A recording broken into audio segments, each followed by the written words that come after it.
Hello friends, இன்றைக்கி முக்கணி பாயாசம் செஞ்சுருக்கேங்க. அதுக்கு 1 litre பால் எடுத்து அதை அரை லிட்டராக நல்ல சுண்டை காய்ச்சி ஒரு 1/4 கப் அளவுக்கு வெல்லம் சேர்க்குறேங்க.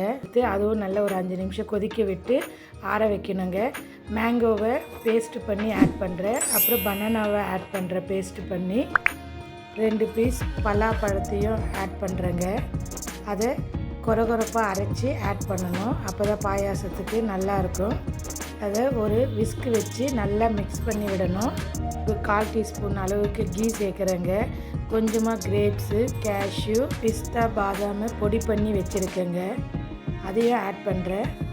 இப்போ நல்லா ஒரு தடவை கலந்து விட்டு இது ஒரு 15 நிமிஷம் ஃப்ரிட்ஜில் வைக்கணுங்க. 15 நிமிஷம் ஆயிடுச்சுங்க. இப்போது பரிமாற வேண்டியது தான். இதோட பொடி பண்ண பாதாமும் பிஸ்தாவும் தூவி பரிமாறுங்க.